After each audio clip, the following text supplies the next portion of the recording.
This should sound a little complicated. Let's go back to how we actually started this. Our biggest focus is serving our customers. When we started this company, we were generating all of our own leads. To now, where we are the largest PPL company in our industry. Which isn't always the case. Sometimes you'll only be selling leads to a reseller, but you're not getting any leads from them. We also generate leads in this industry. We have a bunch of overflow. Are you guys interested in buying them? Or sometimes you're only getting leads from a vendor, but you're not reselling any leads to them. A really good reseller is somebody who has a network of their own buyers, kind of like we do. To our resellers, we are the vendor. Best way to build a relationship with somebody is to make money with them. Of course, Juiced makes that really easy. Listening to this really paints a picture of what it takes to run $1 million PPL company. We're back. We're back To That Agency Show. And today we're going to be talking about a strategy, kind of a twofold strategy that has allowed us to scale and scale more profitably. And what that strategy is working with other companies, not clients, but strategic partnerships. Yep. Where we are working with other people in the pay-per-lead game, other companies who are generating leads and other companies who are selling leads. Yep. And to be clear, this being about how to scale your PPL agency with strategic partnerships, to Kyle's point, this isn't like client acquisition. Client acquisition we've kind of touched on and off throughout some other episodes, and probably in a future episode we'll have one dedicated to it. But strategic partnerships in regards to increasing lead flow into the top, basically into the top of our software for our clients, and strategic partnerships for kind of at the bottom for kind of buying and liquidating overflow. Anything that like falls off marketplace that we might not want to send to a JV, or we maybe make more money with as opposed to sending to JV. When we started this company, the pay-per-lead company, we were generating all of our own leads in our own ad accounts, and we were selling those just to our own clients. When we started this company, the pay-per-lead company, we were generating all of our own leads in our own ad accounts, and we were selling those just to our own clients. Companies who are generating their leads, and then they're selling those leads into our system, and those leads are going to our clients. Correct. And then on the other side, we have what we call resellers. And those are basically buyers of our leads who are not our clients. They're not the ones actually working the leads. So they're buying the leads from us, but then they're reselling those leads to their own clients. Another term would be like a broker. These are brokers. They're buying leads from us and they're selling them for a slightly higher price on maybe their platform or to somebody else, playing middleman. Yeah. So to our resellers, we are the vendor. And then to our vendors, we are the reseller. Yep. And in many cases, it's the same thing. It's going both ways. We're getting leads from a company. We're getting some of their leads to resell, and then we are also selling some of our leads to them. Yep. Which we'll get into in more detail in this episode. But that's kind of the setup: is vendors and resellers. There are some companies only work with vendors and resellers, and they're just kind of the middleman. Yep. They don't have clients of their own. It's super lean operation. They're working just on volume, getting a small rip on each lead that basically goes through their system. Yep. Some clients only sell to resellers. They don't really have clients of their own. So they're generating leads and they're only selling to resellers. So they're only a vendor. Some companies don't generate any of their own leads. So they're only getting their leads from vendors. But then they do have clients that they're selling those leads to. Or I think most companies are kind of a mix, which is what we do, which is we're generating our own leads. We're also taking leads from vendors. We're selling most of our leads to our own clients, but then we're also selling some leads to resellers. Yep. Sounds complicated. Now, in terms of being a middleman, in our case, we don't sell any vendor leads to a reseller. Correct. We don't do any brokering. We have a hard stop there. Mostly we don't want to deal with the logistics and contracts and paperwork and like what all that will involve. Our biggest focus is serving our customers. And so that's what we focus on. And if we can bring in vendor leads that bring more value to our customers, we're going to do it. And then if we can also find resellers who can basically buy our overflow stuff that's going into the garbage, or we're only getting a couple bucks for from JVs, and they can offer us a higher resale value, a higher revenue on those leads, then we're happy to give them to them. But yeah, we're not in the business of brokering leads. We could be. We're just not. It's not our business model. It's not what we're passionate about. We like to serve our customers. Yeah. And from what we've seen, if someone's brokering the leads, there's not a lot of meat on the bone there. No, it's a huge volume play. Yeah. So I wouldn't recommend that that's how you do it. But there are companies that are solely brokering leads between vendors and resellers. And the only reason we don't recommend is through our own very specific experience. Somebody might have experience being a broker and they wouldn't recommend doing what we do because that's what they know. You can go listen to their podcast. Yeah, you can go listen to their podcast because I'm sure they've put out 13 episodes of pure value. That other agency show. Of that on that other agency show, podcast. Which we're probably not going to buy that domain. And they don't have anything to sell you like we do at thatagencygroup.com. If you'd like to pay us for all this information. With your attention, because we're not selling you any of this information, go to thatagencygroup.com. Yep. And you can make a donation by leaving a comment and asking a question in that group to add value. That's how I would like to be paid. Perfect. So from now on, Drew, that's how you'll get paid from our business. I'll take the rest. That's how I want to be paid by our listeners. I'll leave you lots of comments. Yeah, I have no doubt. So let's start with resellers. That's how LeadZolo started. We had resellers before we had vendors. So what makes a good reseller? Yeah, what makes a good reseller? So having a really good reseller is somebody who has a network of their own buyers, kind of like we do. And the reason that makes them a really good reseller is that they're not just aggregating leads and selling them to somebody else. We want them to have their own network of own buyers because that means they're getting a premium for the leads. They're making a good amount of money on them, which means they can pay us a good amount of money for these leads. Like Kyle was mentioning before about these brokers who are like have some vendors and have some resellers and don't really have their own retail clients.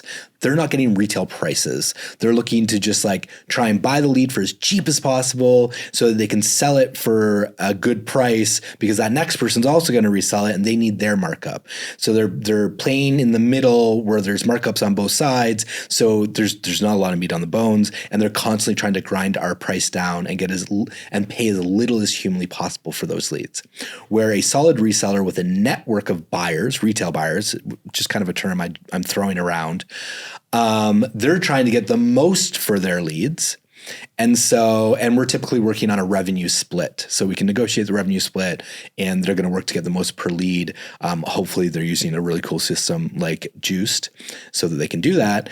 And we get more money for those leads. That's number one. That's what I like most. What would you say also adds to making a really good reseller? I'd say they need to actually be a reseller and not just a JV. Like they need to actually be selling the leads with real money. You can ensure that that's happening by sending them leads on a ping post system, which means your software would send them some basic details about the lead. You wouldn't be sending the name and email and phone number at this point. You're just kind of sending where is it located, like what's the zip code, is it a single family house, stuff like that.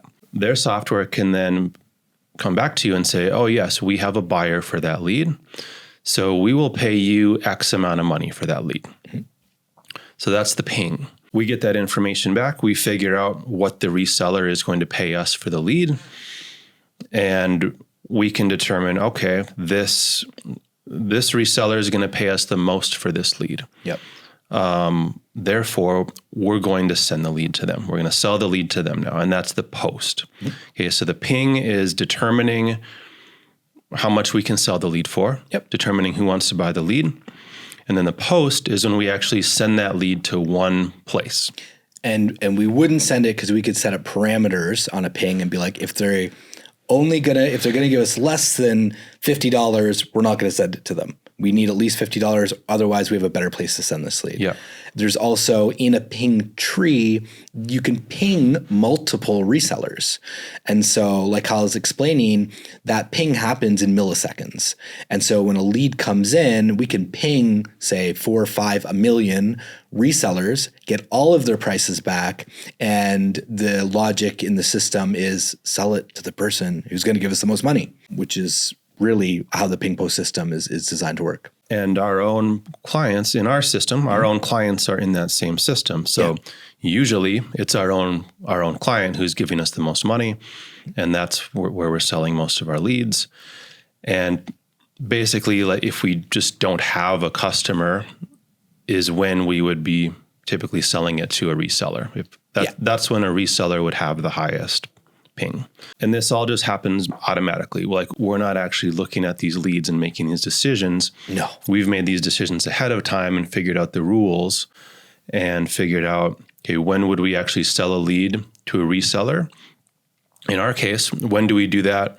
Before we would list it on Marketplace. Yes. Because if a reseller is going to give us enough money for a lead, we'll sell it to them rather than put it on Marketplace. Yeah. But we also know on average how much we can sell a lead for once it does hit our Marketplace. So if a reseller is not going to at least give us that, we're not going to bother sending it to a reseller. We'd rather that lead went to our client through the Marketplace. Yeah, to the client or for promotion or whatever it might be. And again, this is all just super simple to figure out. Like Kyle said, we know exactly on average how much we make per lead type that goes on the Marketplace. And so the ping tree is set up that if a reseller is offering us more than that, it just goes to them. Yeah. So let me just draw a really quick picture before we get into this any deeper. And based on Kyle was talking about, like, basically this is, and I'm generalizing, this isn't exactly how it works all the time, but let me paint this picture. So there's Leadzolo. We're Leadzolo. We are a pay-per-lead company in real estate investing industry. There are 4 other Leadzolos in this industry. We have 4 other competitors. 3 or 4 of us are kind of in this group together. We're all friends. We all get along. We don't have to hate each other. It's cool. And so with these ping post systems, what can happen is we can generate a lead. It comes in. Our first offering is going to be to our clients because we're going to make the most for our clients, off of our clients, because we're not like whatever, trying to split the revenue with somebody else or anything like that. So we're basically going to look and go, okay, do we have a client that can buy this lead? If the answer is no, and again, within milliseconds, the system knows this through the ping post, it'll then go to our competitor's database, ping that database and go, well, do you have a buyer for this lead? And like I was talking about, the ping isn't like, we're not sending our competitor all of the information about this lead. We're basically going, hey, we have a single family resident, a single family house in this zip code. Do you have a buyer in this zip code for this? And they'll go, yep, and I can offer you this much. We then ping the other 2 guys. And so now we have these 3 prices and we go, okay, cool. Right, we're just going to give it to whoever has the customer paying the most in that zip code and send it to them. Now, if nobody has it or somebody might have it, but they're only offering us a couple bucks for it, we're going to go, well, that's fine. We're just going to put it on our Marketplace. And then the same thing happens on them. So in one of our competitors' site, a lead comes in. They're going to offer it to their customers first because they're going to make the most money that way. If they don't have a customer for it, they're going to ping us and the other 2 competitors and go to you guys and ping our databases and go, do you guys have a buyer in this zip code for this type of lead? No? Okay, great. And then I don't know whatever the hell they do with their leads if they don't, but who cares? They should have Marketplace, but they're not using Juice. So that's why they're not as cool as us or make as much money as us. So in general, that's how to think about it. Like if you're going to picture it in your mind, picture it like that. And now we can also incorporate some other things other than resellers into that, which we'll get into. So I hope that kind of clears up. I hope that's easy to visualize as we talk through the intricacies of this. Does that make sense to you? Yep, it makes sense to me. And that's in the case where you have a strategic partnership and you're both buying and selling leads to one another, which isn't always the case. Sometimes you'll only be selling leads to a reseller, but you're not getting any leads from them. Yep. Or sometimes you're only getting leads from a vendor, but you're not reselling any leads to them. Yep. And we've gone through phases in this. We went through phases where we would not buy leads from other people. We were so proud that we generated our own leads. And this is also prior to Juiced. So we didn't have lead types. We only had one lead offering. And so we wanted to like maintain the quality of our leads and have full control, and screw that, we're not buying other leads. Then we went through a period of time where we were making hundreds of thousands of dollars or over $100,000 selling our overflow to a competitor. And then we were just like, why the hell are we growing their business? We would rather make less profit than grow their company. That was fleeting. That was kind of dumb. I don't really know why we thought that, but we were a little arrogant, cost us a little bit of money. We ended up coming back around and going, there's enough love to share, and, rising tides rise all ships. Let's go back to how we actually started this. And we started with resellers. We figured out at one point in time, and this was in our first year, so we only had a handful of clients. And we were just thinking, man, what if we could sell more of these leads? Because we were starting to get a lot of these overflow leads that were in a location where we didn't have a client. So we thought, okay, let's find some other company who has more clients than us, because we were the new kid on the block. Yeah. There were definitely companies bigger than us that had all these clients buying leads at that point. So we wanted to partner with them and figure out how we could make some money on these overflow leads.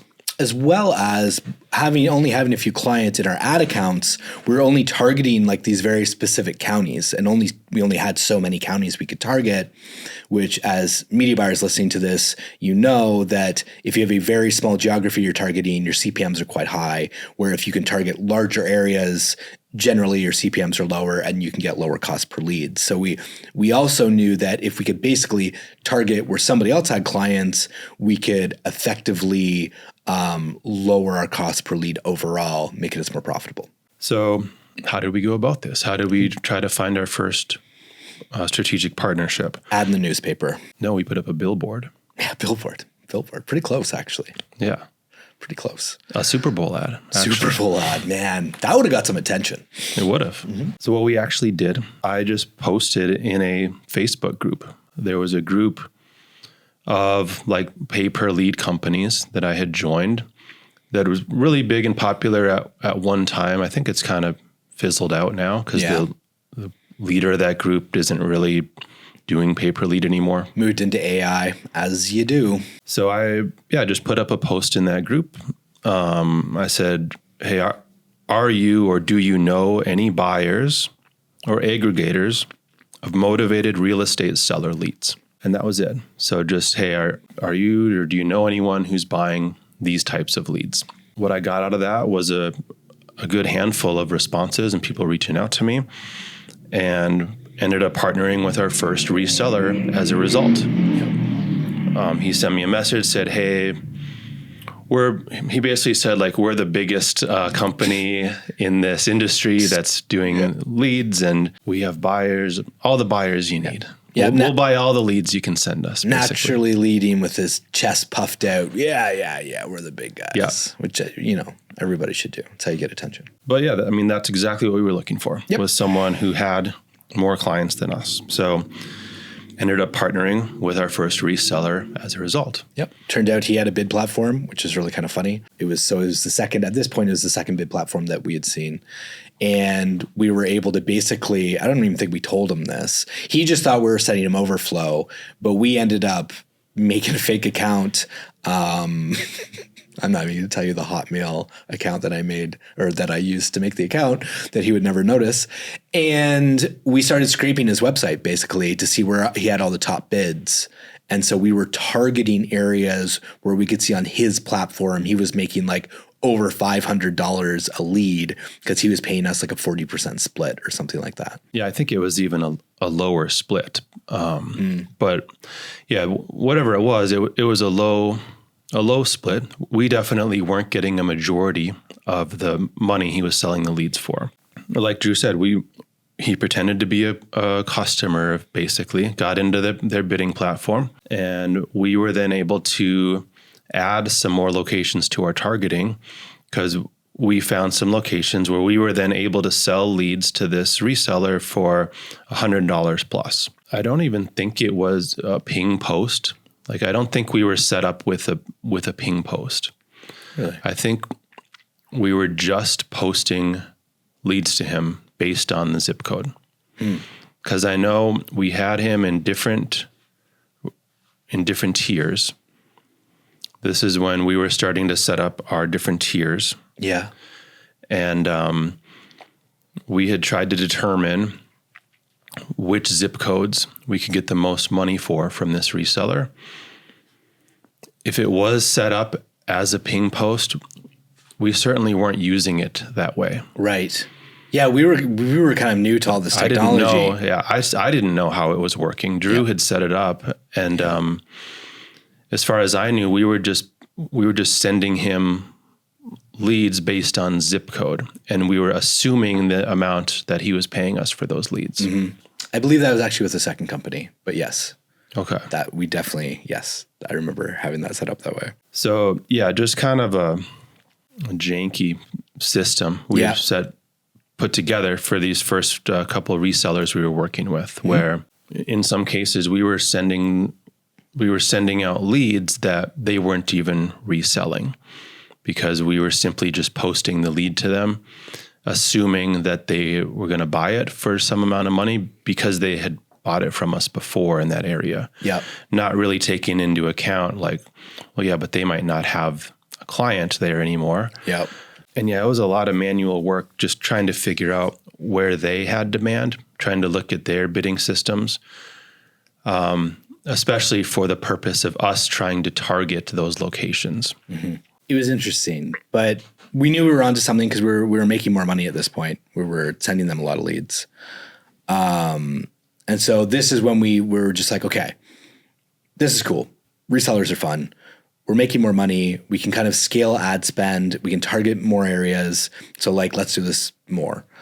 And that's when I, again, have my fun fake Hotmail account. And I went to the company that Preston originally showed you, where you saw the original bids and the whole kind of saw the matrix of this whole concept. Yeah. And so I went onto their platform. Again, it is a complete self-serve platform. I think they call you a few days after you make an account to check in on you or something. I don't know. It's like a small team is what we know now. And in October of 2022, I made the account. I finally got on a sales call, which was hard for me to do somehow.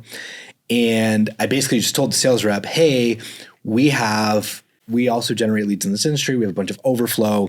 Are you guys interested in buying them? And he was like, oh, yeah. We have thousands of clients. We're always looking for leads. We're the biggest in the industry. We're now learning that that's just kind of the tagline. I was like, all right, cool. Like, set me up. Like, who are the owners? Like, who's the CTO? Like, who's the person I would deal with this? And he's like, oh, yeah, no, I'm going to set you up with the owner. I just put you on a thread with him. And he emailed me and put me on a thread with the owner. So naturally, he was a busy guy. Took a little while before we connected. It was literally not until August of 2023 until I could get a response from him. And you had started this at the end of 2022 in October. Yeah. It's hilarious to me how long sometimes it takes to contact people like this. But now we kind of understand being on the other side of it, because about every month now we get cold emailed or LinkedIn messaged or Facebook messaged from people trying to sell us leads. And there are a lot of people trying to sell leads who have like, oh, I've got like 10 leads a month of overflow and they're not worth dealing with. And I think that that's probably how they perceived us at that time. They didn't take us very seriously. But came August, I finally got on a call with them. And I'm sorry. In August, I think I heard back from them and still didn't get a follow through with them. And then in September, somebody knew the owners that I had met, I think, at a mastermind or something like that. Actually, no, it was the owner of the other reseller. The owner of the other reselling company I was talking to on Zoom, and I was like, yeah, I'm trying to connect with these other guys to sell them leads, but they won't respond to me. And he introed me to them. And I believe we hopped on a call right then and there in September to start going over logistics, which means things were now moving super quick. So by 2024, we finally had a ping tree set up with them. Yeah. So over a year. Over a year to get the second reseller set up. Not saying that this is how hard this should be, guys, but we were new. We weren't even really sure if this was viable. We weren't even 100% sure if us offering to sell them overflow leads was legal. We didn't know how they perceived it. So I was like a little shy about it. It's not like I was following up every week. I was like, oh my God, maybe I shouldn't have been asking this. So I wasn't super aggressive. But yeah, once we finally got them set up, we started learning the ins and outs of this industry and learning how incredibly common this is, to the point where it's highly filtered. So some people just didn't take us very seriously until they learned that we were doing some volume at that time and had the capability of adding volume. Yeah. And like really at the beginning, there was no reason for anyone to take us seriously. Our first reseller, we actually didn't have any volume at the time. Like we had to create the volume once we had them on as a reseller. Yeah. Within like in the midst of this, also in 2023, I'd reached out to another reseller who I knew also had the biggest company in the industry and also had more leads than anybody. Yeah, they were the biggest at that time. It's funny how dynamic that is. And we always seem to catch them right when they were the biggest. So now we are the biggest though. Just in case anybody's wondering. Yeah. Let's just make that clear. We are the biggest. Yeah. I figured out who was running this other company and reached out to him just on Facebook. He actually engaged with me. I basically said, hey, we're looking for more people to buy these leads from us. Had a little conversation, let him know we were generating about 50 to 100 leads a day at the time. Yeah. And he very quickly ghosted me after that. This is like, meeting somebody on Tinder and sending them some pics and them just not responding. Like it hurt. Yeah. It sucked. We were embarrassed. We were just like, oh, apparently we're not as attractive as we thought we were. I guess he wasn't interested in our 50 to 100 leads. Sent him a couple follow-ups. Nothing worked. It was really like a year later, now that we had grown and we were generating 500 leads a day, I messaged him back and said, hey, just checking back in. We're generating 500 leads a day now. Are you interested?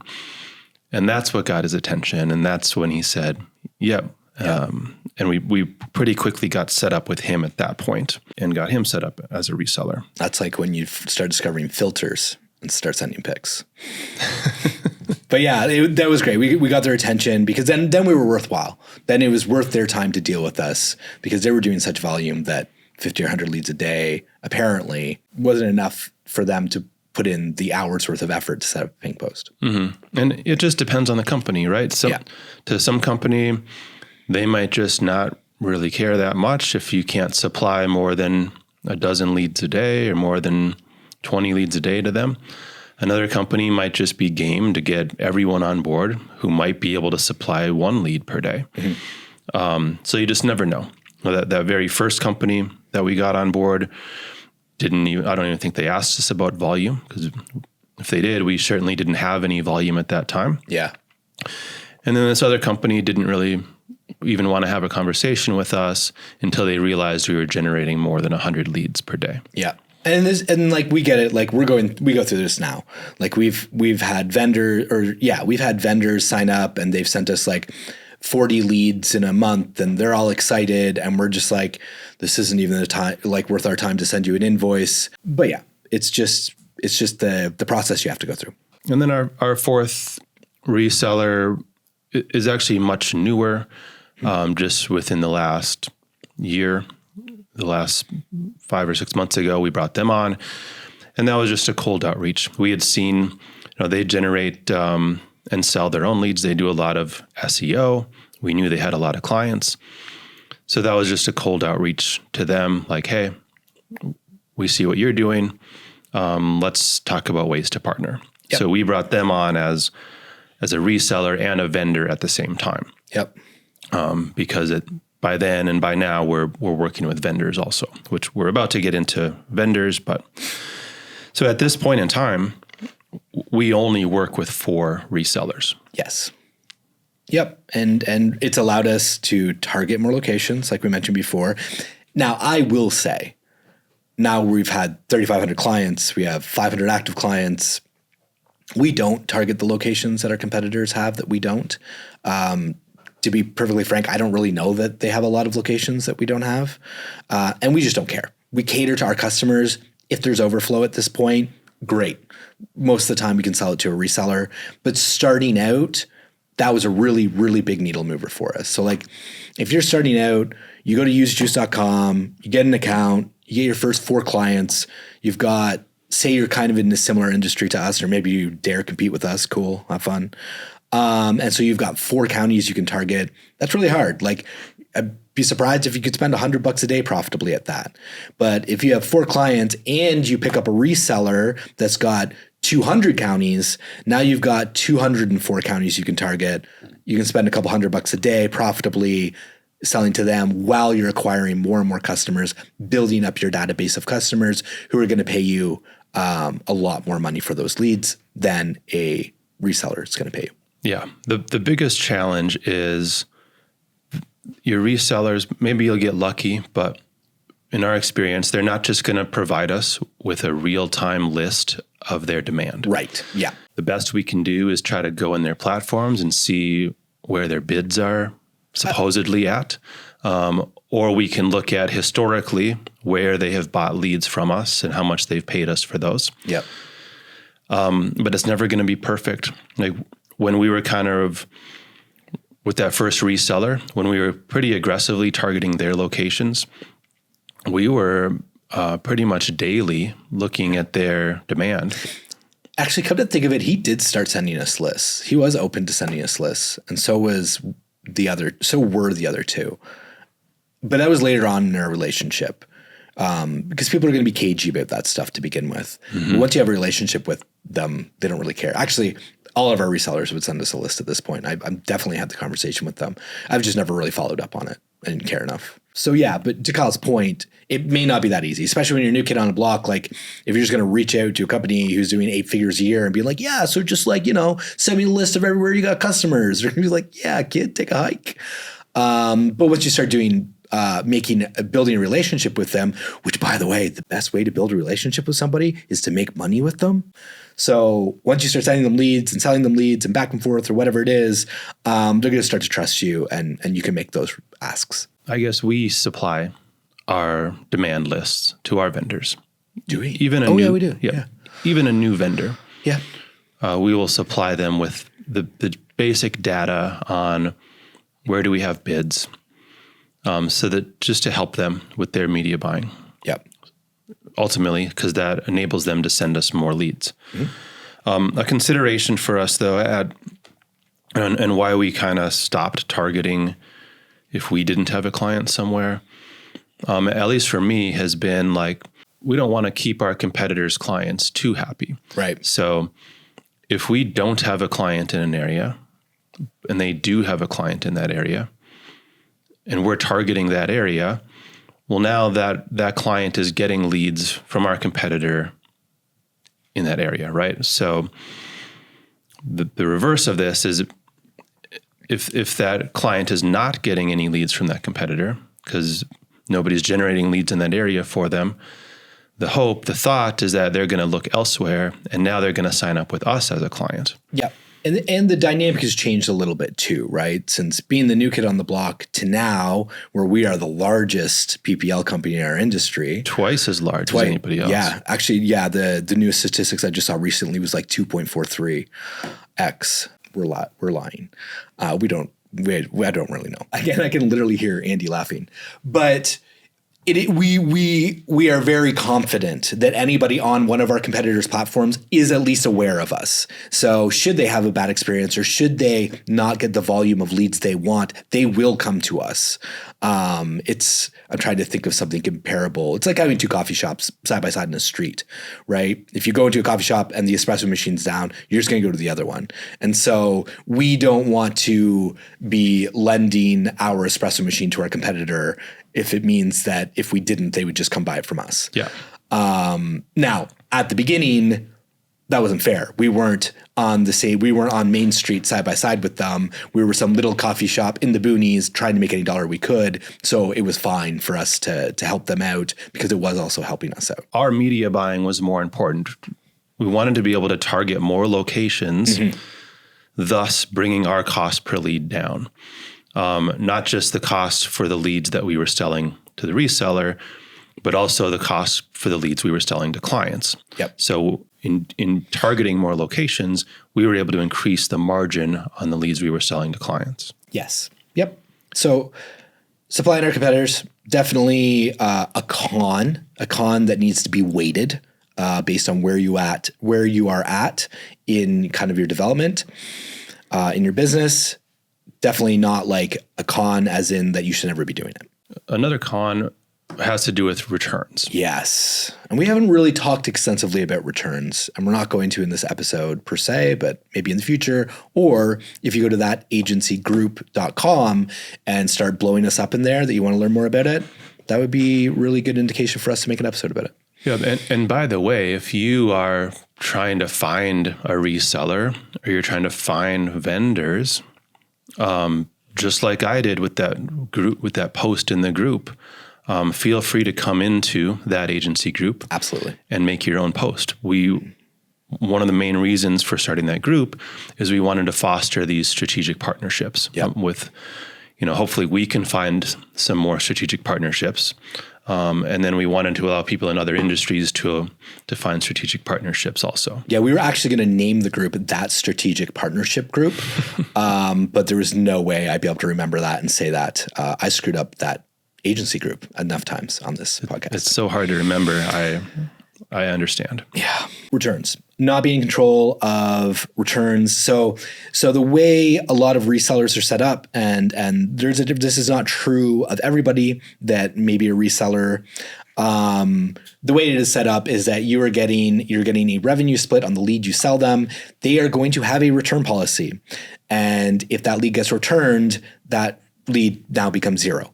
Because you get paid at the end of the month and typically a delayed like 2 weeks past the end of the month so that they can calculate returns. We do this as well with our vendors. It's very important, but you will learn very, very quickly in a PPL company, one of the largest levers you can control is your return policy.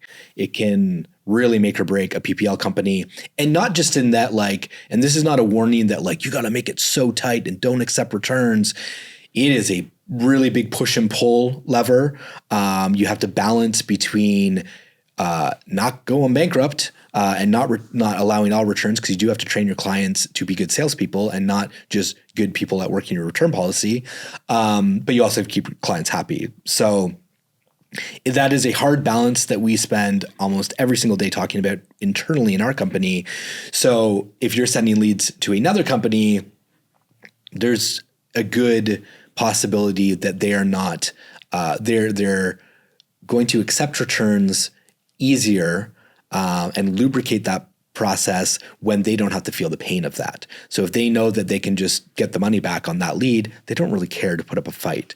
And so I might be generalizing here. What I'm trying to say is return policies are not even. If I have an internal return rate of 20% in Leadzolo, it does not mean that my competitor has a 20% return rate.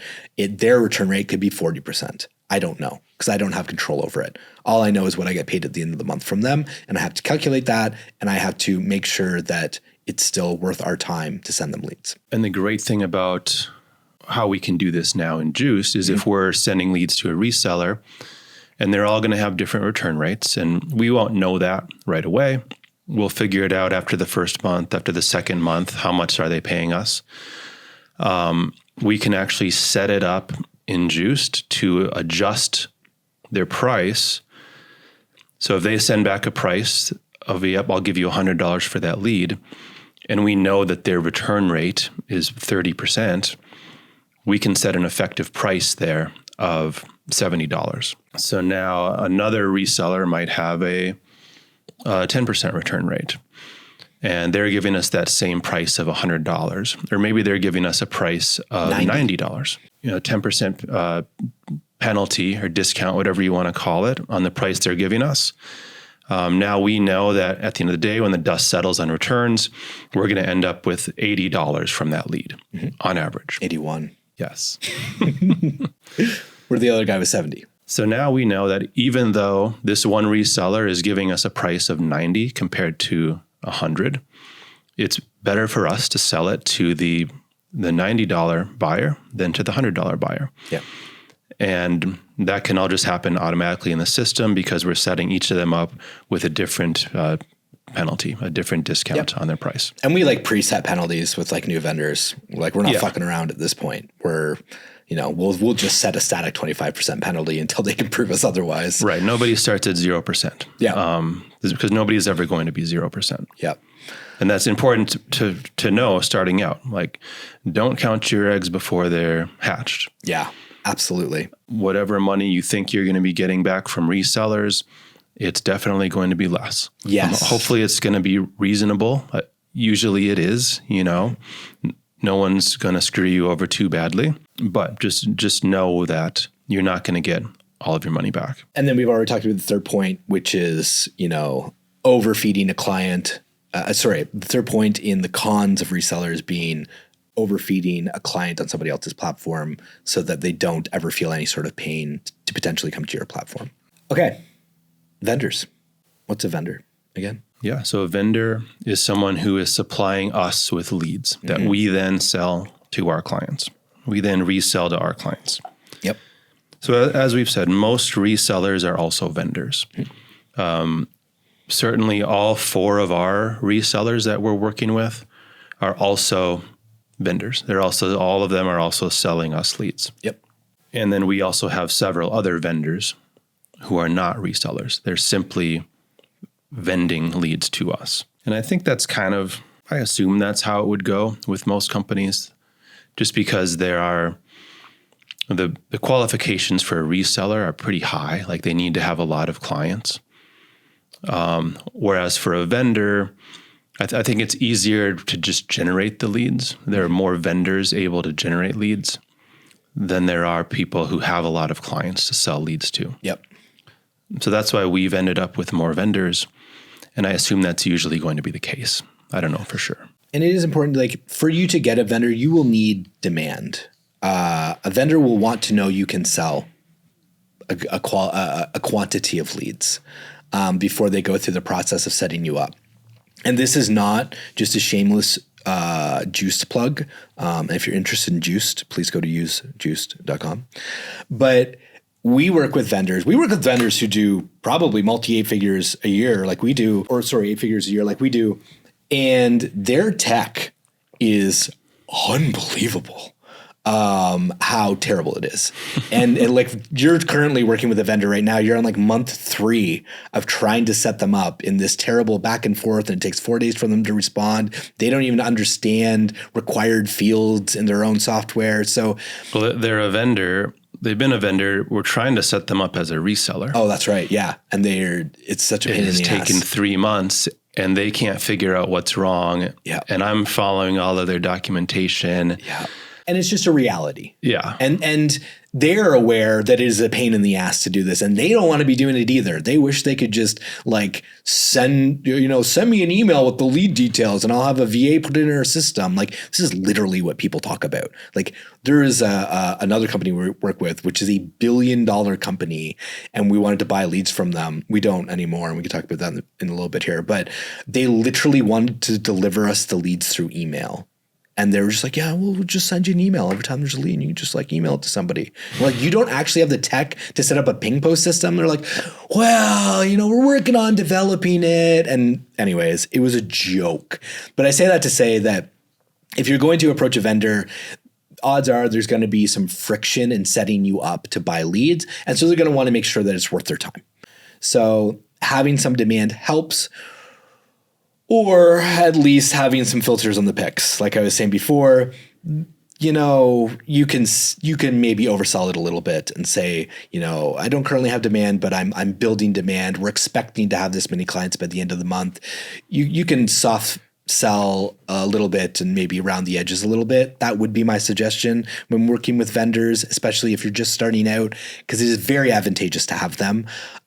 Don't be afraid to maybe overplay your hand a little bit and maybe overrepresent how many clients you have if you only have a few. At least like make sure it's easy for them to set up. There's that too. Know that you're going to have to put in the work and have to do more than they're going to do. And it helps if you offer to make like a deposit, like pay them in advance for the leads. Yep.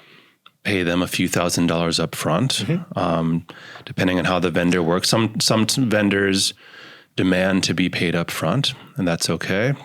Some vendors will pay you. Sometimes you can pay a vendor up front before they send you the leads. Some vendors demand that. Sometimes you can pay a vendor later at the end of the month. And that just kind of depends. And that's all part of the negotiations of working with the vendor. And sometimes like who's bigger here, who has the better legal team, and who's going to be able to set the terms. Yeah. And this is on a multiple layers. Even yesterday, you got an invoice from a new vendor, and the invoice is forcing us to do an ACH payment and not use credit card. And we like our credit cards for points. And you're just like, God damn it. But like, we don't like, whatever. We're not going to respond and be like, actually, can you send the invoice so we can play with credit cards? Because we really like the credit card points. They're going to tell us to take a hike because they're bigger than we are. And we don't have that leverage. So, it's little things like that are going to happen. And you just got to live with it. You got to roll with the punches. Right. Just be willing to play ball. So make it easy for a vendor to get linked into your system. Of course, Juiced makes that really easy. You can get a vendor set up on probably like a 30-minute phone call. Yeah. Yeah. Once you have them in your system, now they're pinging you with all of these leads that they're generating. They're probably pinging a bunch of other people too, because that's their business. They're obviously not just going to be reliant on you. And now you can start to plug clients into that supply. Yeah. And you can start to create more of a demand from there. Knowing then that when you're plugging clients into that supply, the clients are going to start seeing a result right away. They're going to start getting leads, right away, rather than, okay, now you need to go set up an ad campaign and start to target their locations and start to generate leads where you have demand. Yep. And of course, you're going to do that too, but it helps to have that supply right away. And then once this starts, right? Once you get a vendor and a reseller, or maybe two vendors and a vendor and a reseller, or whatever it might be, it is a small world.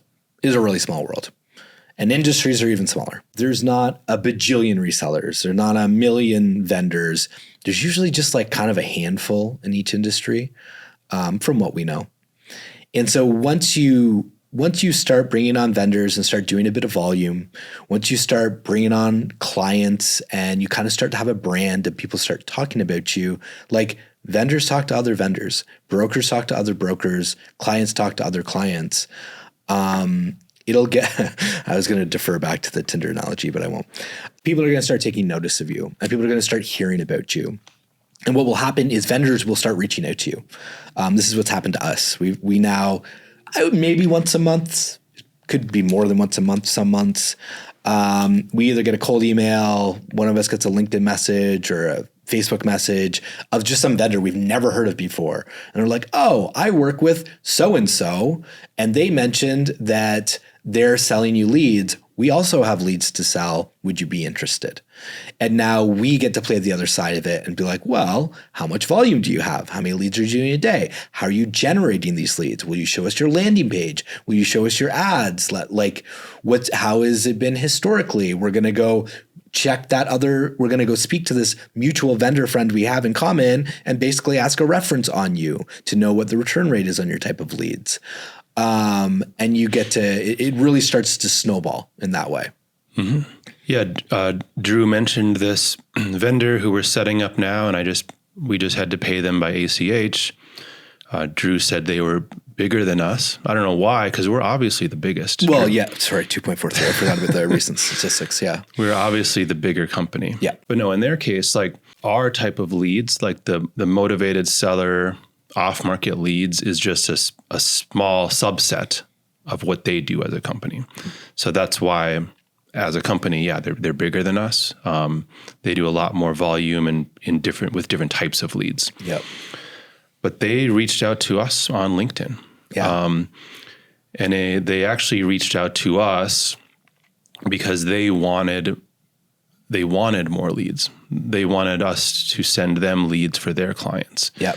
And then it turned into a two-way relationship. What I'm trying to say is if you're trying to get a hold of a company, just get a hold of them. Send them a message on LinkedIn, email them. Most companies that are buying and selling leads are looking to buy and sell more leads. Yeah. And they'll have that conversation with you. Yeah. And we have a lot of those conversations. There's no clever way someone needs to get a hold of us. Mm-hmm. They just have to say, hey, I'm generating leads. Do you want some? Yep. And then we'll have a conversation. We'll figure out, is this going to be worth it to us or not? How many leads do they have? What do their leads look like? That type of thing. Yeah, this is not, trying to get your first dental client and trying to get through the gatekeeper and emailing their front office or something. Everybody and any of these teams' entire job is to move more volume. So if you're helping on either side of that equation, they're going to be happy to have the conversation. Yeah, it's the easiest cold outreach that you'll ever do. Truly. Yep. So let's talk about what actually makes a good vendor. Yeah. So hopefully you can get in a position where people are reaching out to you. Well, actually, if not, can I just pause you one quick? I just want to make one really simple, quick comment. Masterminds. We're in masterminds to acquire clients. So I'm in masterminds where a lot of investors are in. Well, like us as a vendor, we pay to be in this mastermind, get in front of these clients. Other vendors are there. So I meet our competitors, and why I'm friends with them is because I am in mastermind groups with them. And so being in a mastermind group, being on location in a hotel, at a hotel bar is a great, great, great place to be like, so what vendors are you working with? What resellers are you working with? And people love to talk about that. So if you are a new guy, and this happens to me all the time, being the largest in the industry, we're making this joke. We are obviously one of the larger companies. All the time, the new Facebook ads for REI, kid's there, and he's got 4 clients and just made this big investment to be in this mastermind. He hears about me, like he's glued to me, and he's always asking me questions about like, how do you get clients and how do you scale and stuff like that. I'm not reserved talking to these people. I'm always very happy to just like, yeah, man, like you should get a vendor. I'm happy to hook you up with this guy and this guy. Let me do an email introduction. So people are very, very friendly. So if you're new, it's very friendly. If you're not new, you have some weight to throw around like we do, it's really, really easy to make these connections. Yeah. So anyways, that was my last point. You've established yourself as a company. Yep. Or maybe not. I've established myself as the largest company. So now you are trying to find some vendors. You're trying to supplement your own leads with some vendor leads. Or maybe you're not wanting to generate any of your own leads, and you're just trying to build your lead company with vendor leads, which is possible. We know companies that do. Actually, I think only one of our competitors actually generates their own leads as well as vendor leads. I know 2 of them only do vendors.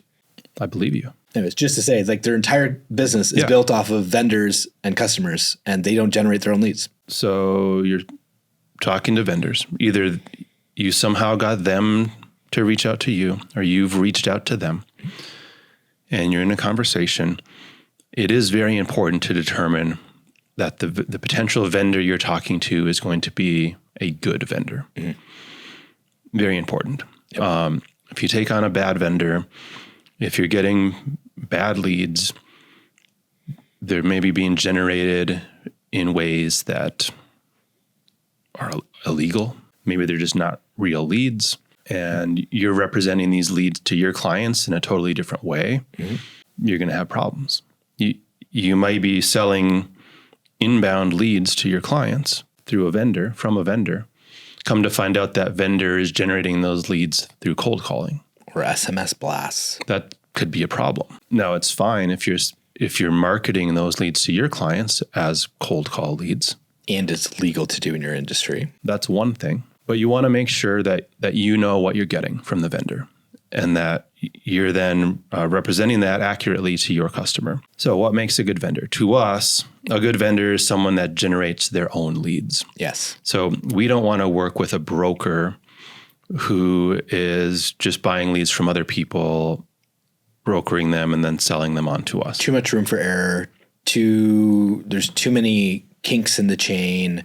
We have to trust and vet that they're reliable and integral, but then we also just have to trust that the people they're buying from is also reliable and integral, and we just don't want to play that game. A good vendor generates their own leads, and you want to figure out how are they generating these leads. Mm-hmm. You want to look at the ads and the messaging in their ads. Landing pages. Yeah, you want to look at their landing pages, look at the form that the clients are filling out. What is their privacy policy? Is it some random privacy policy they ripped off somewhere else that has no integrity and is completely not as solid as a soup sandwich if something ever did happen?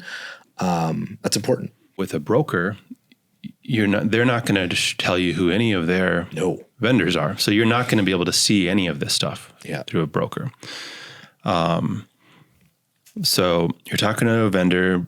Okay, great. You figure out they're generating their own leads. Their ads, their funnels look good. The messaging looks like it's in alignment for your customers. The sources of traffic that they're getting the leads from, everything's in alignment. And okay, check that box off. The leads are good. They're generating their own leads. The other thing would be, what is the volume of leads that they're actually generating? Yeah. Are they generating 10 leads a day? Are they generating 10,000 leads a day? If they're generating 10,000 leads a day, I'd be pretty suspicious of what's going on. Yeah.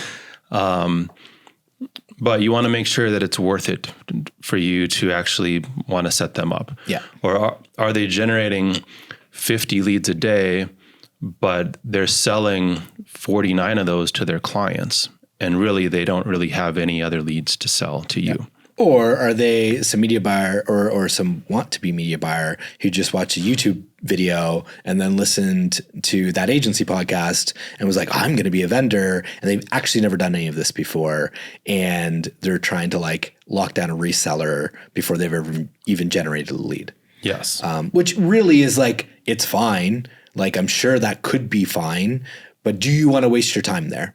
When there are great vendors out there, spend a little bit of time and find a great vendor, and then you can just worry about client acquisition and not managing vendors. And that's where a lot of these warnings are coming from, is that you do not want to waste your time managing vendors. You want your vendors to be good vendors, which means they're good vendors. Yep. You want it to be hands-off. Mm-hmm. Once you get them set up, you don't really want to have to think too much about that vendor again. A vendor should be transparent with things that you ask them. Some people might be a little bit cagey around their targeting strategies or their very specific ads and landing pages, but why?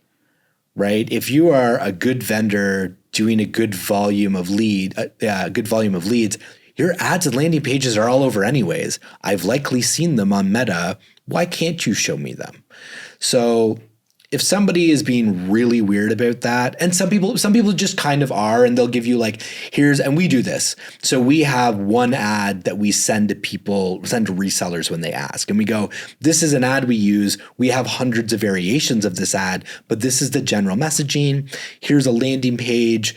We do test different headlines and different colors and different ways that the questions come about. But overall, this is our general messaging, and here's our privacy policies and stuff like that.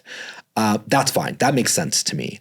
When somebody's like, I will not show you my landing page or ads, that's a red flag. Because now it's well, what are you doing? Are you running for our industry, are you running a home valuation funnel and getting $5 leads, promising people just a simple valuation with no obligation? And now I'm selling that for $200 to an investor saying, so highly motivated lead, somebody trying to sell their house. No, that's going to screw the quality of my product. It's going to lose trust in my customers. I'm not fucking around with that. So a good vendor will be able to show you how they're generating leads and the messaging. And as a reseller, We've been asked this by all of the people we sell leads to. What else makes a good vendor? Ideally, they are competent when it comes to the tech. Yeah. Now, unfortunately, you don't always know this up front, and it might take you a few months to figure out. I mean, you'll figure out within a few days that they're incompetent. So you can decide if you want to deal with that type of vendor or not. Usually you put up with it and make it work, right? Yeah. You've already started down this path. You're going to try to get all the tech figured out. But it really helps when you're talking to a vendor and they are competent. Yes. And we are definitely talking through our lens at this stage in our business where we have better things to put our mental effort into than getting on a call with somebody and them showing us their 47-step zap and asking us, I'm not sure why the leads aren't getting to you. And we're just like, I don't fucking care. Like, I'm not going to help you problem solve this. Yeah. So usually if you're talking to a vendor, you determine that they already have a ping tree, which is what it's called. So if they're ping posting to multiple resellers, it's called a ping tree. So if you determine they already have a ping tree set up, that's a great sign. If they say, yeah, just send me your ping post specs, it's like, okay, great. They kind of know the lingo here. I can send them my ping post specs. They can just follow these instructions to integrate their system into my ping post system. Mm-hmm. And then hopefully that's as easy as it is, and it just takes them a day or two to actually set that up. Yep. Or get on a call together with them and knock it out. Yeah, typically that is really the best way to do it because systems are all different, and it's not always the case that somebody's just tech incompetent. It's just that they have different tech than you, and you just need to get on a call and be like, "Oh, yes, this is how this talks to this, and this is what you need to change in the payload." It's usually very simple, clear policies, and good communication. I think that's two in the same for me. Clear policies is simply like, how are we getting paid? When are we getting paid? What is your return policy? We would like to know, not like we don't need to know the ins and outs of it, but like, what is your return rate on average over the last 12 months in your company? Yeah. And in terms of vendors, it's like, how are we going to pay you? Are these leads returnable? Yes. Because we do work with some vendors that actually don't allow any returns. Yep. And with them, we typically negotiate a flat price. Do you have a ping post and no returns? Yeah, I guess you do. It's more convoluted than that. We probably don't need to even get into. More or less, it is a flat price. Yeah. Yep. But knowing that we can't return any of these leads, that all gets taken into account when we determine how much we can pay them for the leads. Yes.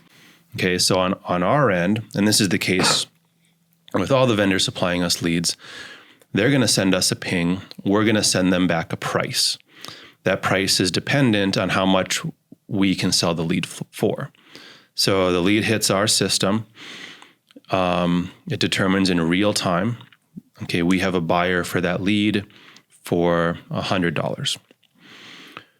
Depending on the vendor then, we might tell the vendor, yeah, we'll give you $50 for this lead because we have it set up on a 50% split.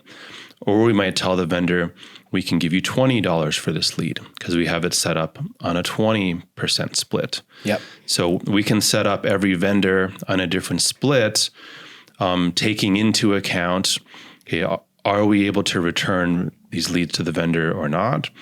Are we able to return every lead or just some of the leads depending on the return criteria? And we then come up with a price, a percentage of what we can sell the lead for based on the specific vendor and based on what their policies are. Yep. Largely their policies around returns.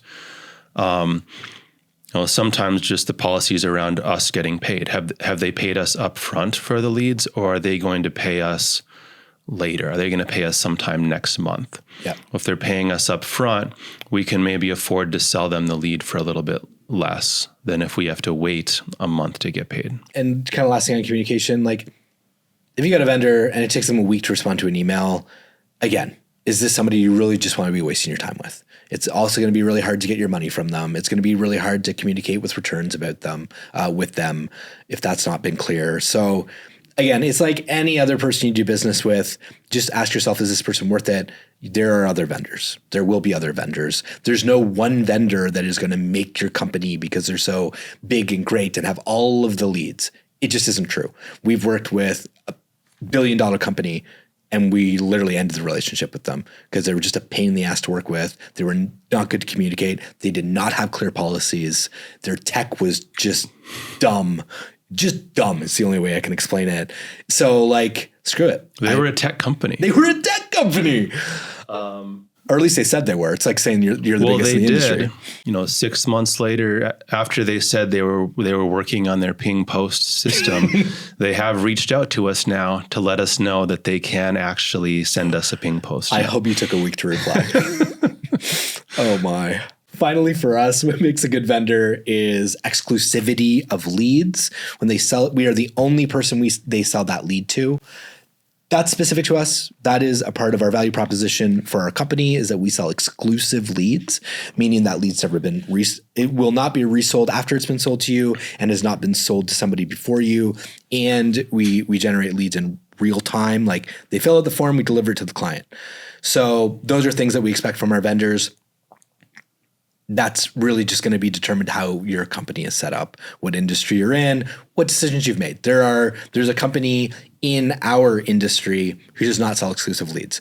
He resells the lead 1 million times. And that's fine. That's his decision. He's upfront about it. He's transparent about it. It means that he can sell the leads for super cheap. Great. Cool. Yeah. Now, if you are buying leads that aren't exclusive, at least make sure you know how many people are buying the lead. And they should have a number. There should be a limit Yes. on how many companies are going to be getting the lead. They don't just have a database they're selling over and over and over again. Just don't ever deal with anybody like that. Yeah. But we can't get too much into a business model of selling non-exclusive leads just because we don't do it. Yeah. We see a lot of complexities in that model and it ultimately doesn't serve the client in the best way. Yep. The client is going to have the best experience by getting a lead that is exclusive to them, that they're not wasting their time with a lead that's already talked to 5 other people, and now they're having to compete with other people for a deal rather than just trying to get to a deal with a seller. Yep. I also just want to take a second here to say, and maybe it's because I'm feeling it, we are really in the weeds right now. Like we're deep talking about intricacies of things. And yes, we could have made the decision not to have done a very long form, multiple episode podcast to go through every detail of our company. And we could have simplified these things and romanticized and just been like, yeah, just get vendors. Vendors will sell you leads. You set them up on a quick ping post. It's a money tree. Boom, boom, boom, cash in the bank. But from episode 1, as we mentioned, the whole point of this is to be as transparent as humanly possible about how we operate our company. So I hope that everybody listening is finding a tremendous amount of value in this. But I would also say that like don't expect us to like walk you through our zaps, or not that we use a lot of zaps because we use Juice for most things now. But we are intentionally trying to be as detailed as possible here. And I hope that everybody's finding value in it. So I know I am. Yeah, going through all this is great for me. And we also made a promise to each other prior to the very first recording that we were going to make a podcast that we would have wanted when we started out. And I really think we're being true to that. Hopefully. If you like what you're listening to, go leave us a review. Yep. Okay. Yeah. Just go do that. This review, go to thatagencygroup.com, sign up for free, join the discussion, become a strategic partner with somebody, let us know what more content you want. And speaking of more content, this episode is not over. It is not. I just I had to take a break because I felt we were super deep. Yeah. A commercial interruption. That actually was the same commercial that we aired on the Super Bowl this last year. It was. Maybe you caught it. It was. Yeah. Yeah. It was go to thatagencygroup.com and buy our course for the low, low price of leaving a friggin' comment. Go in there and leave a comment. I digress. So where were we? So types of vendors. Yeah. So we just talked about what makes a good vendor. Types of vendors. We've really touched on a vendor that'll have multiple buyers. They already have a ping tree set up. Yep. This is great because Now you have some idea that they're seasoned, especially like Drew said, a lot of these relationships will come from someone you're already working with. You're already talking to another vendor or reseller of yours, and they're working with this other potential vendor. Yep. And if you don't, like, your competitors are some of the best place to go and just ask. And if you don't even know who the competitors are in your industry, ask your customers. They'll tell you. Yeah. So they're going to be seasoned. They're already generating leads. They already know, like, what they're going to need from you in order to set up the tech in order to integrate with your ping system. Mm-hmm. Another type of vendor is a vendor where you would be the only buyer, yes, where they actually don't have a ping tree. They don't have other resellers they're working with. Mm-hmm. Or if they do, in some cases, they'll set up a separate campaign, yep, for each person that they're selling leads to. In our experience, this is a much harder vendor to work with. They're typically like a solo media buyer is really kind of what they are typically, right? Yeah. Solo media buyer, or maybe like a call center, mm-hmm, or they're doing something to generate the leads. Maybe they've been working with some companies in the industry, like they're working with your customers or similar customers. And now they see you as this big lead provider, and they see it as a way to really just immediately scale up and start generating a lot more leads. And they see you as one big client, essentially. Yep.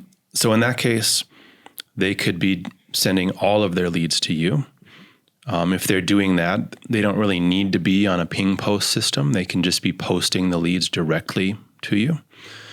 You probably won't be finding a vendor like this until you're very large and they're approaching you. Yes.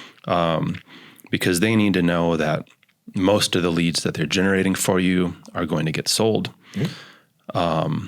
If you're just starting out trying to work with a vendor like this, they're going to run into the same challenges that we ran into starting out, where you're just generating all these leads that aren't getting sold. Mm-hmm. So we bring up that type of vendor because they exist. But even though we've worked with some, it is very difficult. Like, it's hard for it to work for that vendor because they're not getting a majority of what the lead is selling for. We're only able to give them less than half of what we're selling the lead for. Otherwise, it wouldn't be worth it to us. So now they're having to generate the lead for even lower than that. Like, mm-hmm, they have to generate the lead at such a low price that they can sell it to us for half or less than half of what we can sell it for. Yep. So it's hard for that type of vendor to make it work, but it does happen. Those vendors are out there. Yeah, and even like media buyers, we talk about this a lot. We're media buyers. That's how all of this started. We are awesome media buyers, self-proclaimed, but we have a hard time getting a 2x return on our internal media buying. So the fact that a vendor who is just a media buyer vendor, not like a cold call or something like that, they would need to do it better than 2x would be really hard, because not only are they competing with us, they would have to have a better strategy than us, and we've yet to find that. So it's just difficult. They do exist here and there. Cold call companies are great. We've even thought about like reaching out to like PPC agencies who like have retainer clients and just be like, hey, well, why don't you like sell us leads, like set up a campaign just for us? We haven't done that. It's a thought. It's, it could work. Mm-hmm. But these other vendors who have ping trees and stuff are just easier. They already have the volume. They're already set up for it. They're already doing it. You're not asking them to change their business model for you. So let's talk about lead types. Yes. Because this is really how we decided that vendors would even be viable for us. Yep. Because we were really, like Drew said, trying to maintain the purity of our leads. We knew people were coming to buy leads from LeadZolo because they had heard these leads are so good, you can get a hold of them, they're motivated. And we knew that was the case just because of our ads and our strategy in generating these leads. So we basically said no to vendors for a couple years, a few years, until we had the ability to sell those leads outside of our main leads. Yeah, the vision was Amazon. So the vision was we wanted to be the platform. And we just wanted to like basically make a commission off every lead sold through the platform. Now we would have Amazon Essentials, which would be the Leadzolo lead type. But then we were going to go, I wanted to go to like the top 5 cold call agencies and be like, show them how to do it. We're going to list your leads on Leadzolo. You're each going to have your own lead type with with your name and your logo beside the bid. Price it however you want, just like Amazon. And because you're the vendor, set your own prices. And you have to comply to our return policy. And we're going to let people rate your leads. And so we're going to have, 5 different cold call leads. We're going to go to every PPC agency, and we're going to have 5 different PPC agency leads and Facebook leads and whatever, all the way down. And then all of the investors in the world were going to be on our platform buying all these leads and rating them, and the best leads would rise to the top, and these vendors would be the best vendors, and we would have vendors competing to get on and agents and investors competing to get on, and it'd be a beautiful thing. That sounds amazing. Doesn't it? Why didn't we do that? Well, apparently it's just not quite that easy because unlike e-commerce, it's not really just as simple as somebody selling a product. So a PPC agency doesn't actually sell leads, right? A PPC agency manages a retainer, and the mindset's very different. So it's hard. It was very hard for us to help vendors understand the model and why it would be advantageous for them to come here and do it. We would have to be making 60 or 70% of the profit of the leads sold so that we could handle returns and so that we could handle marketing to bring people onto the platform and platform costs. And now we're basically telling customers like, I don't know, there's 84 different lead types. Try them all and find the one you like and spend tens of thousands of dollars, and maybe you'll find a good one. Or start with Leadzolo, start with Amazon Essentials, and move up from there. And every week we're trying to launch. We'd be trying to launch a new vendor. Yep. Starting from 0 bids. Yes. And trying to get people to go place bids for that vendor. Yeah. And that's the hard part. You go to the vendor and be like, okay, we got 1 bid in Maricopa County and they've got a cap of 2. So if you could provide 2 leads this week, that'd be great. And they're going, well, I've got 300 retainer clients paying me $2,500 a month. Gonna go cater to them. Don't really care about this. You let me know when there's 400 bids. And it just wasn't that easy. Yeah. How are we going to get 400 bids across 30 different lead types? Like, there's not that many investors in the world. They don't have unlimited marketing budgets. They really just want to get leads that work. Yeah. So we actually did start doing this. We listed leads from a couple of different vendors where we put the name of their business, and these leads are coming from this business. They're being generated through Facebook ads or wherever they were coming from. And it took some time. We started to get some bids on these vendor leads. Our sales team and our support team were telling clients about this. It was kind of okay. We ran into a situation though where we had built up this vendor with all these leads, and then they pretty much just stopped providing leads. Mm-hmm. They had a hard time like figuring out the model, because what they wanted, it was a cold call company, and they wanted to pull records for these counties and just keep calling those counties. And it's like, well, it's dynamic. Now we lost bids in that county. Don't call those records and buy records in this county. And they just weren't able to be that flexible. They wanted, when they get a client, they were in one county and had them locked in for a 6-month contract. So they bought the data and could use the same data for 6 months. And it was a whole thing. Yeah. And so now we're sitting there and we still had that lead type. People were still placing bids on it. They had existing bids, but no leads were being distributed. Yeah. So we realized pretty quickly that this just wasn't going to work. Even if it did work, to Drew's point, now we have 80 different lead types, and it's way too confusing. And it'd be way too much work to try to get clients to want to buy leads from any of these vendors, much less from all of them. Yep. So what we evolved into was what we had talked about on a previous episode, really setting up these different types of buy boxes. Or think of them as buckets. Yes, buckets. Much better term, Drew. Thank you. So we still have our main lead Zolo leads that clients know and love and always will, because we're the biggest company in the world. Yeah. And then we set up buckets for leads that we could sell as vendor leads. So we have a bucket of cold call leads where we can have multiple cold call vendors selling leads that were generated via cold call. We made a bucket for high motivation leads, meaning it's a single family home. The homeowner is in some type of distressed situation based on how they filled out the form. They want to sell the house soon. Okay, that's a high motivation lead. And in that one, and they all have descriptions, so it's fully transparent. So in that one, the marketing channels could be slightly different. Like it could be from cold call plus email and or SMS, whatever. Well, in that particular one, it's all inbound. In our high motivation for us. And again, in Juice, this is fully customizable however you want to set up the lead types. Yeah. So for our high motivation leads, they are inbound, high motivation. We have a similar lead, inbound leads, single family home, medium motivation. We have our residential no rush leads. So someone who's filled out a form to sell their house, but they said that they're not in a rush to sell.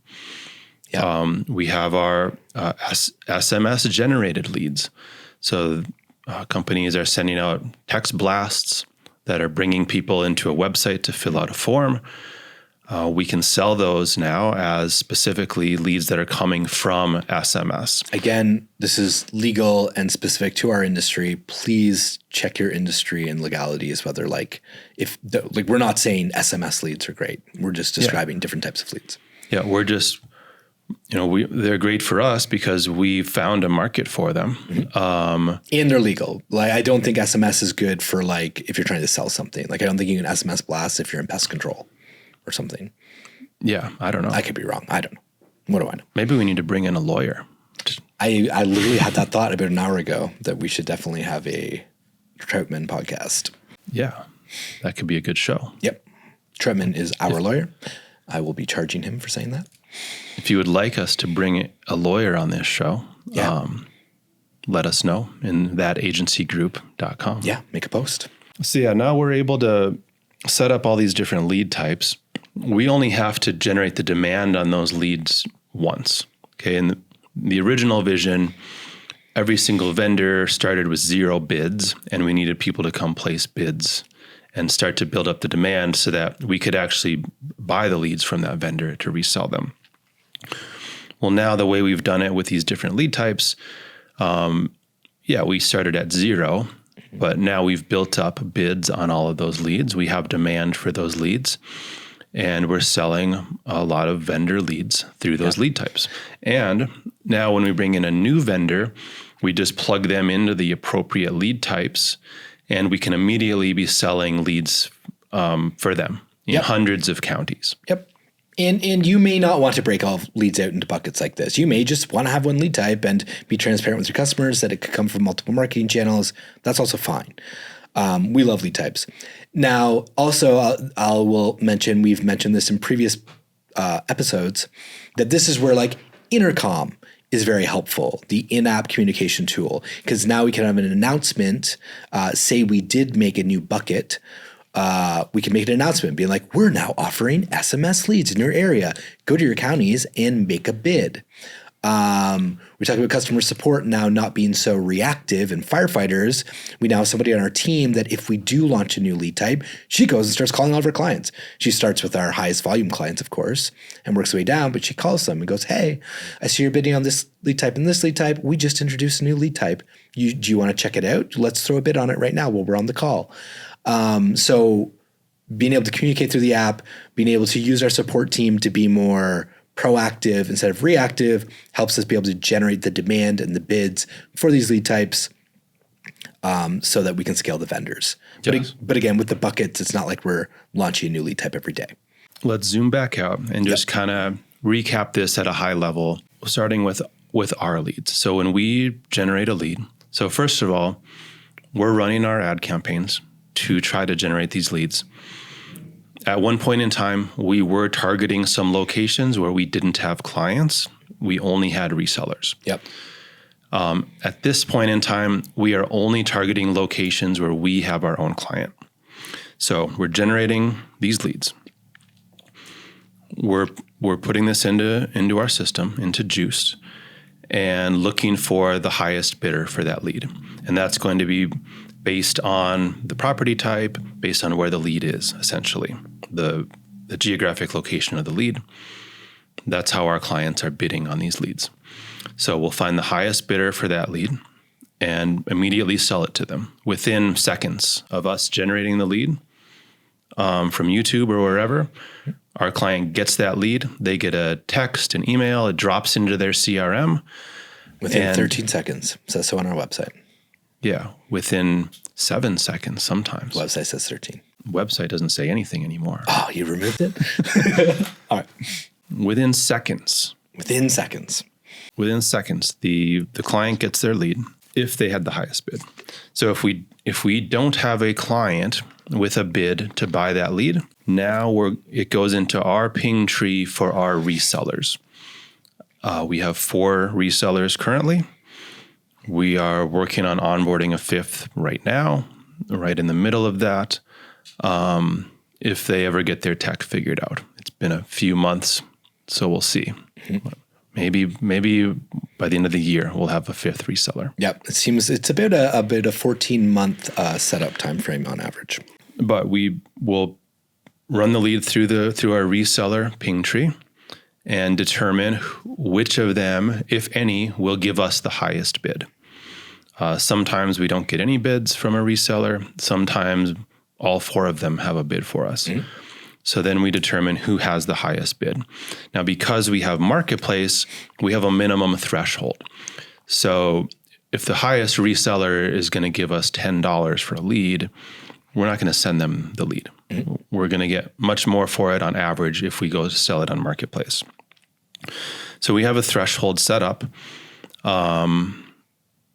And if that threshold is met with the top bid from a reseller, the top price from a reseller, then we send the reseller the lead. If we don't have any resellers wanting to buy the lead, or if they haven't met our price threshold, then the lead goes onto Marketplace. Mm-hmm.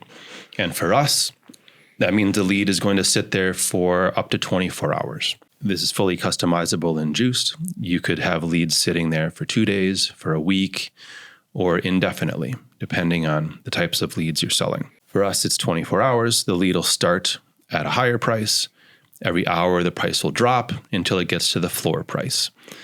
In the meantime, someone might buy the lead now for the current price.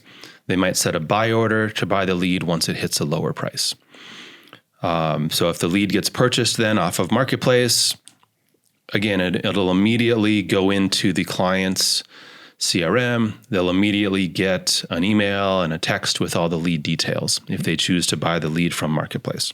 If it doesn't sell from Marketplace, then we do have a couple special VIP relationships where we're selling leads for like $10 to people post Marketplace. And that's okay. Like by the time a lead leaves Marketplace, because we're selling a few $1,000s worth of leads per day on Marketplace. There's a lot of people in Marketplace looking at these leads. Over 100 people are probably active in Marketplace daily. Yep. If none of them wanted this lead, it's not a good lead. Like it's not a desirable lead anyway. And for us, really means location based. Like it's in a location that like nobody wants it. In a location nobody wants it. Or we do have a lot of our MLS listed leads that just don't sell on Marketplace, even when they get down to $1. Depending on the locations, people just don't buy some of those leads. So after Marketplace, we have some kind of VIP relationships where they'll buy any of our leads, not the MLS listed ones, but they'll buy any of our off-market leads for $10. Not just in one city, but they're set up for like multiple states. So they're able to take a fair amount of volume. And they actually don't buy that many leads because most of our off-market leads do sell on Marketplace. But we sell kind of the remainder. At this point, it is just true overflow. It's like, originally we kind of say like our overflow leads end up on Marketplace because they overflowed from the bidding system. They didn't have a real-time bidder.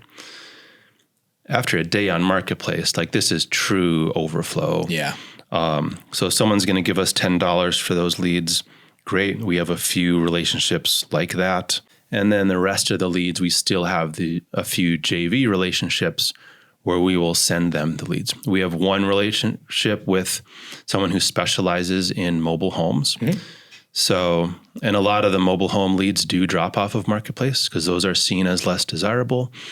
We send this JV all of our mobile home leads, and they work some deals from those leads. Yep.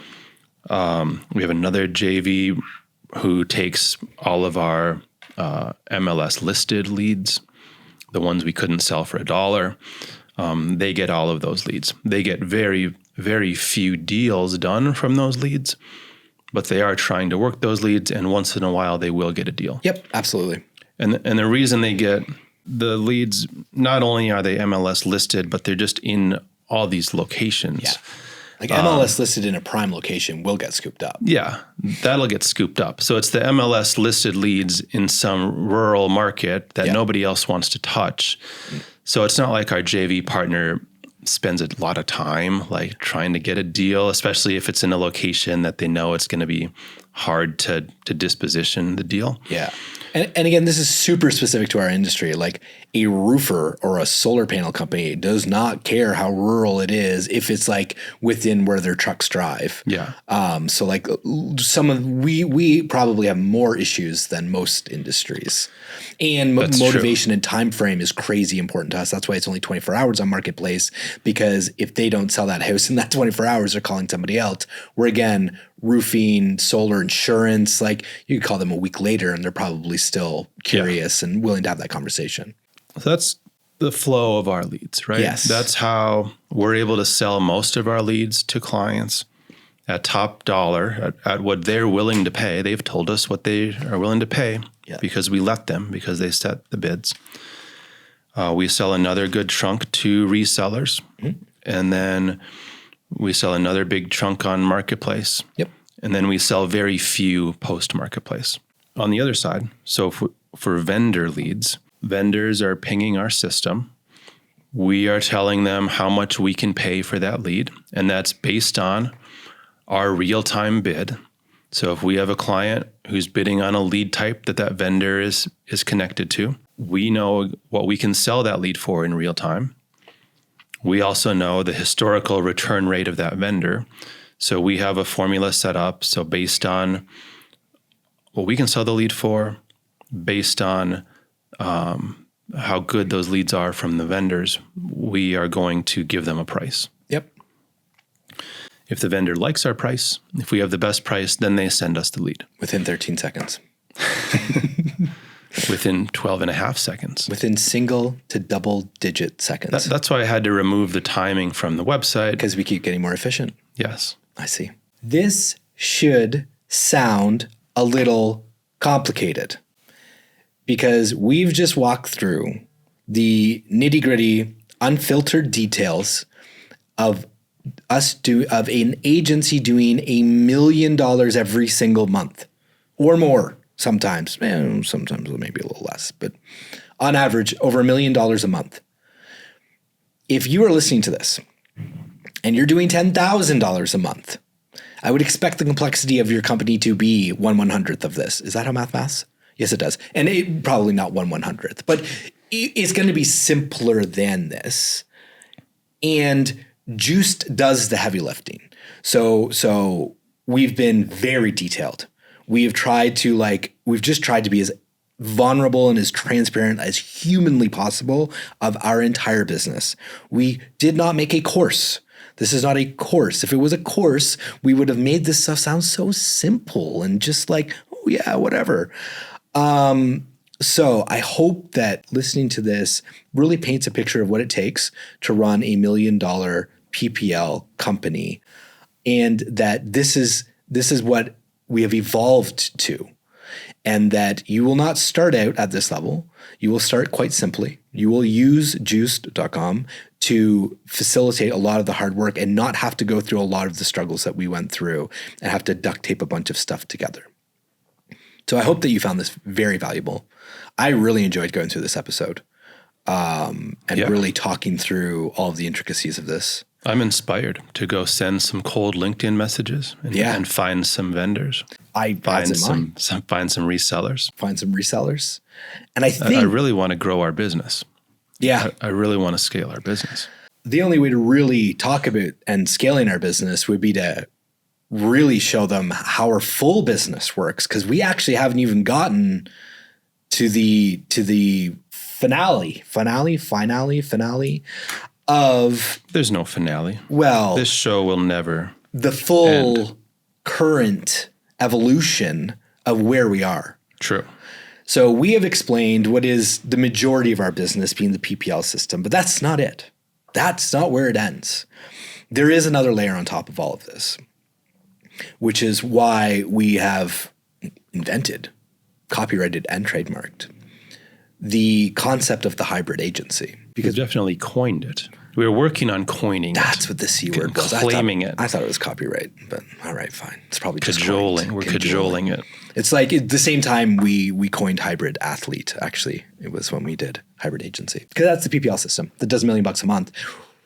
We also do more than just this to serve our clients. In fact, if you've been tracking the way we've been stacking up our profit line through all the different ways that we're juicing our leads and everything that we've done, we're quite profitable on our PPL system. But now we've launched a new system on top of it that is married to the PPL system that works in conjunction with it, where we're doubling our net right now.